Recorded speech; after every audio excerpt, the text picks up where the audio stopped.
Olá, amigos. Estamos aqui com mais uma palestra de atualização no Instituto Livro e Net. Para a palestra de hoje, recebemos o professor Rafael Barreto, que falará conosco sobre registro de candidatos. Professor, seja bem-vindo aos nossos estúdios e fique à vontade, a palavra é contigo. Meu querido amigo, muito obrigado. Meus amigos e minhas amigas aí que estão nos acompanhando, olá. Estou aqui para conversar com vocês sobre um tema extremamente importante e atual do direito eleitoral, que é o registro de candidatos. Nós estamos aqui nos aproximando do período eleitoral, nós estamos aí com as eleições de 2012 já no seu processo embrionário e é fundamental que tenhamos conhecimento das questões que envolvem o registro dos candidatos. Eu quero aproveitar para registrar com vocês que o que nós estaremos aqui comentando sobre o tema integra a nossa obra de direito eleitoral aqui da coleção Saberes do Direito. Essa coisa maravilhosa que é a integração entre a parte escrita e o conteúdo virtual, que é a coleção Saberes do Direito. Então, para se aprofundar sobre aquilo que nós estaremos aqui debatendo e outros temas do direito eleitoral, eu já sugiro a leitura da minha obra, o volume 47 da coleção. Bom, devemos recordar que para qualquer pessoa se candidatar a um cargo eletivo, preenchendo as condições de elegibilidade e não incidindo em nenhuma hipótese de inelegibilidade, ela tem que se apresentar perante a Justiça Eleitoral na posição de candidato. Esse ato de se apresentar perante a Justiça Eleitoral como candidato é o que a gente denomina de registro de candidatura. Se vocês me perguntassem o que vem a ser o registro de candidatura, eu diria, o registro é o ato pelo qual a pessoa se inscreve na Justiça Eleitoral na condição, na posição de candidato. Agora é interessante que o registro é mais do que um ato.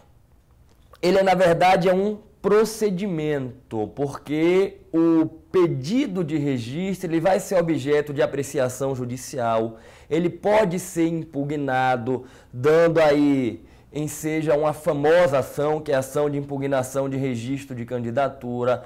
Essas ações vão chegar até o Tribunal Superior Eleitoral, envolvendo matéria constitucional, chegam até o Supremo Tribunal Federal. Então, muito mais do que um simples ato de inscrição perante a Justiça, é um procedimento.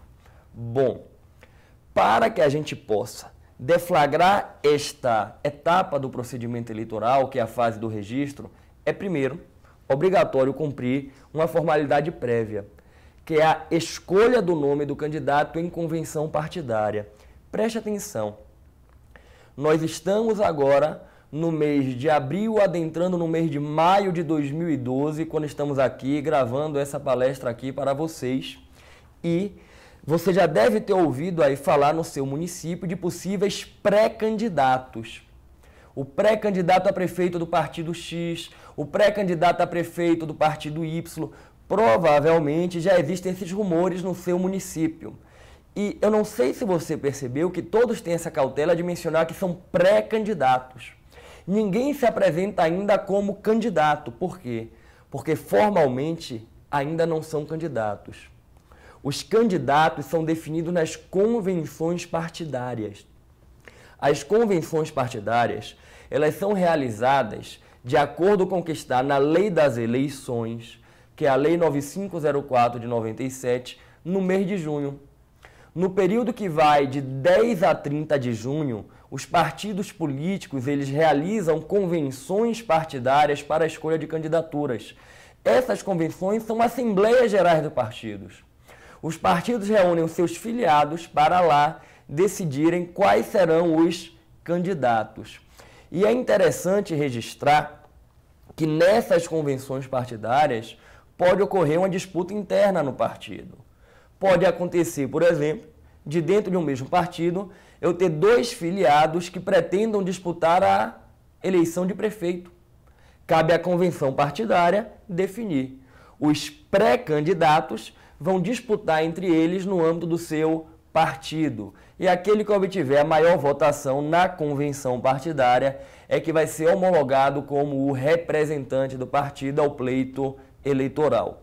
Nessas convenções, que serão realizadas entre 10 e 30 de junho do ano de 2012, serão escolhidos não apenas os candidatos a prefeitos, eleições majoritárias, como também os candidatos às eleições proporcionais, os pretendentes ao mandato eletivo de vereador. Pois bem, efetuada a convenção partidária, definido o nome dos candidatos, os partidos já podem requerer à Justiça Eleitoral a inscrição desses nomes que foram homologados na condição de candidato. Quer dizer, eles podem requerer o registro de candidatura. A partir do momento em que a convenção homologa o nome da pessoa como candidato, o partido está habilitado a requerer na Justiça Eleitoral o registro, e aí você já pode oficialmente falar de candidato. Pode ter certeza que no finalzinho de junho, início de julho, aí no seu município, você não vai mais ver ninguém falando de pré-candidato. O discurso será sempre em torno de candidatos. O candidato do partido tal, o candidato do partido qual. E por que eles têm a cautela de, antes dessa oficialização, se qualificarem como pré-candidatos, para que não configure um ato de propaganda eleitoral extemporânea, antecipada?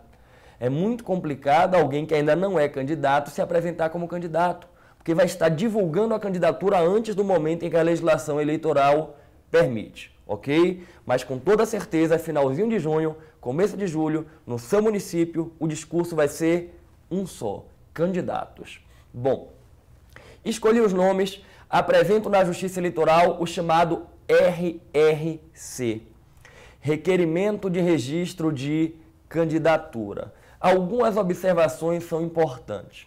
A primeira é a seguinte: o partido só pode requerer registro de candidatura de candidato se ele tiver diretório constituído na circunscrição do município. O Código Eleitoral estabelece, está lá no artigo 90 do Código, que nenhum partido pode requerer registro de candidato se não tiver diretório constituído. Como é que isso vai se projetar no plano prático aí na eleição do seu município? Imagine que o partido A, que tem diretório estadual, tem diretório constituído nos municípios vizinhos, não tem diretório constituído no seu município.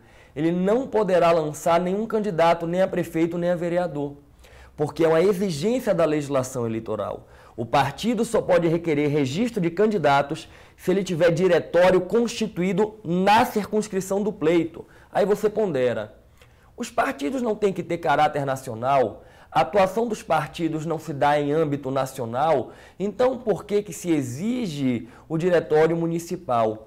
É preciso não confundir a existência do partido, o panorama de atuação nacional do partido, com o dever de criação de diretório no local da circunscrição. Como é que eu poderia admitir o prefeito de um partido que não tem uma base política no município?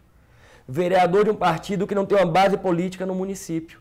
O partido realmente tem que ter caráter nacional, tem que ter uma atuação programática nacional, mas para poder exercer os cargos eletivos, ele tem que ter base política estabelecida em cada circunscrição eleitoral, ok? Bom, também é importante registrar que ninguém pode requerer o registro para mais de um cargo eletivo, ainda que em 2 diferentes municípios. Ninguém poderia se candidatar a vereador por 2 municípios diferentes ou se candidatar a vereador e a prefeito no mesmo município. O candidato pensa o seguinte: a eleição para prefeito vai ser muito disputada, pode ser que eu não me eleja, então, na dúvida, eu vou me lançar candidato a prefeito e a vereador. Não é possível. O Código Eleitoral, no artigo 88, não admite essa possibilidade, ok? Bom, qual é o prazo final para que seja dada entrada no requerimento de registro de candidatura? A Lei das Eleições, ela estabelece no seu artigo 11 que todos os requerimentos de registro de candidatura, eles devem ser formalizados na Justiça Eleitoral, apresentados na Justiça Eleitoral até as 19 horas do dia 5 de julho do ano eleitoral. Preste atenção. As convenções partidárias têm que ser feitas até o dia 30 de junho. Terminei as convenções partidárias, os partidos já podem dar entrada nos pedidos de registro de candidatura. Não tem que esperar o dia 30 de junho. Se um partido realiza a convenção, por exemplo, no dia 10 de junho, ele pode, no dia 11 ou no dia 12, já dar entrada nos seus pedidos de registro de candidatos. O prazo limite é 19 horas do dia 5 de julho.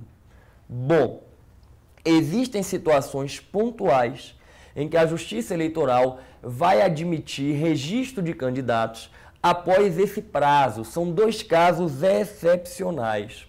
O primeiro caso é na hipótese do partido não ter requerido o registro do candidato. E o candidato, percebendo que isso ocorreu, pode ele próprio dar entrada no requerimento. Preste atenção. Dia 5 de julho, 19 horas, a Justiça Eleitoral encerra o prazo para registro. Não recebe mais nenhum requerimento de registro. Ela publica uma lista com a relação dos candidatos que tiveram registro requerido. Se o candidato verificar que o registro dele não foi requerido, ele tem 48 horas da divulgação dessa lista pela Justiça Eleitoral para dar entrada no requerimento de registro. Pode acontecer uma eventualidade. Alguém no partido terminou perdendo a documentação daquele candidato e não deu entrada no requerimento. Pode acontecer. Então, para que esse candidato não fique prejudicado, a lei faculta. Diz, se publicou a lista e seu nome não estava lá, você tem 48 horas para dar entrada no requerimento de registro. A outra hipótese excepcional é quando acontece a substituição de candidato. Durante o pleito eleitoral, é possível que o partido faça a substituição de um candidato. Candidato que foi declarado inelegível, candidato que desistiu de disputar o pleito, candidato que teve o registro indeferido. E o requerimento da substituição tem que ser feito dentro de um prazo de 10 dias a contar do fato que ensejou. Por exemplo, vamos imaginar que eu estou no início de agosto e o candidato desistiu da disputa. O candidato a prefeito do partido está com um problema de saúde muito grave e achou melhor desistir para cuidar da questão de saúde dele. O partido pode substituir. Ele tem 10 dias a contar desse fato para dar entrada na substituição, no pedido de registro do novo candidato. Então, nesses 2 casos pontuais, o registro pode ser requerido à Justiça fora desse prazo de 19 horas do dia 5 de julho, ok? O requerimento de registro de candidatura, ele tem que ser instruído com alguns documentos. E esses documentos que envolvem o registro de candidatura, eles perpassam por alguns aspectos que são muito interessantes da gente comentar na jurisprudência do Tribunal Superior Eleitoral. Os documentos que devem instruir o pedido de registro de candidatura, eles aparecem indicados na Lei das Eleições, no artigo 11, parágrafo 1º. Preste atenção que eu vou agora caminhar um pouco pela lei, artigo 11, parágrafo 1º, para que a gente tenha conhecimento dos documentos que devem instruir o requerimento de registro de todos os candidatos. Preste atenção, eu vou aqui trazer a lei para que a gente possa ter um suporte a essa exposição. Artigo 11 da Lei das Eleições, parágrafo 1º. Eu até lhe sugiro que esteja com a lei aí ao seu lado, já que você está me acompanhando online, abra um outro link aí e pegue a Lei das Eleições. O pedido de registro deve ser instruído com os seguintes documentos. Primeiro, cópia da ata da convenção partidária na qual o candidato foi escolhido como representante do partido. 2. Autorização do candidato por escrito. 3. Prova da filiação partidária. Devemos lembrar que a filiação partidária é uma condição de elegibilidade. Como regra geral, ninguém pode disputar a eleição se não tiver filiação partidária. A única ressalva são os militares da ativa. Aqueles militares que têm mais de 10 anos de atividade podem disputar a eleição na atividade, passando apenas a condição de agregado, esses não precisam da filiação partidária, porque a Constituição lhes veda a filiação partidária. É uma questão muito pontual que, inclusive, no livro eu aprofundo. Tirando essa situação, todos os demais têm que ter a filiação partidária, como regra geral, 1 ano antes da eleição. Tem casos pontuais em que a filiação partidária não vai ser exigida 1 ano antes da eleição, mas em prazos menores, no prazo de desincompatibilização, como é o caso do magistrado, do membro do Ministério Público, do membro do Tribunal de Contas. Bom, existem outros documentos que devem instruir o pedido de registro que eu vou continuar comentando aqui com vocês, mas daqui a pouco, na sequência da nossa exposição, no próximo bloco.